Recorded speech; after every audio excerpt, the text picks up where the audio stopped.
it is likely that they're going to bid for Manchester United, and they have big plans if they do bid.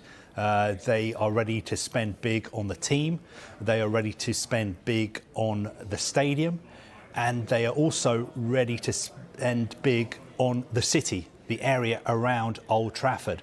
But we're also being told today that they won't dance to the Glazers' tune when it comes to price. Of course, there have been widespread reports that the Glazer family, if they decide to sell Manchester United, they want at least £5 billion. I don't think if there is a Qatari bid, it will be at that kind of level. That is what we're being told at the moment. But no final decision has been made by these Qatari investors who are linked to the Qatari royal family. But day by day, the information we're getting is that they're more and more interested. And today we found out that they do have big plans if they do, in fact, end up buying Manchester United.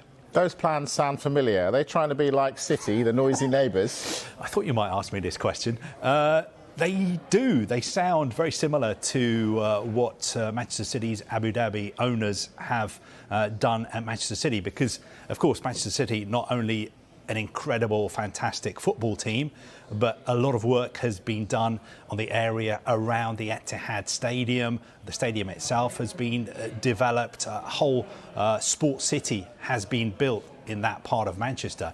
And I think that is something that the Qataris would want to replicate at Manchester United. Of course, they haven't been able to do that at PSG because PSG's home ground, Parc des Princes, is owned by the city of Paris. So they've been frustrated in their attempts to redevelop that ground.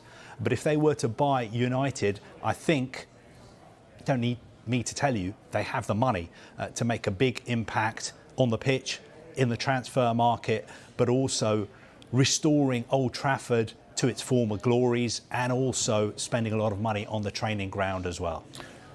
If they were to buy Manchester United, if I was a PSG fan, should I be worried? Well, I think there have been some concerns expressed by PSG fans about what this means for them. But the information we're getting is that QSI, the owners of PSG, are totally committed to PSG. They are working on plans maybe to build a new stadium in Paris. They're not going to pull back on their plans for PSG. But I think there are differences between the French League, with all due respect, and the Premier League. The Premier League's revenues, I think, 3 times as much as the French League. So if you own PSG, you can have Neymar, you can have Mbappe, you can have Messi.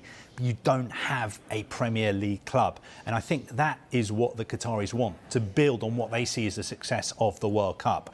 Although I should make it clear that we're being told that any bid would not be a QSI bid for Manchester United. So it would be from Qatar, but it wouldn't be from the owners of Paris Saint-Germain. People are going to say, is that just semantics?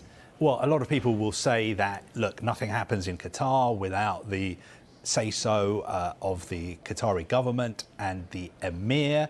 But if you look at UEFA's rules, there is nothing stopping 2 Qatari owners from owning big clubs and playing against each other in the Champions League. There are ways around it. You can't have the same owner who has the same influence at 2 clubs in the same competition. But we've had the situation with Leipzig and Salzburg, who are both owned by Red Bull, who've played in Europe in the same competitions in the past. You just need to prove that the 2 clubs are not controlled by the same people.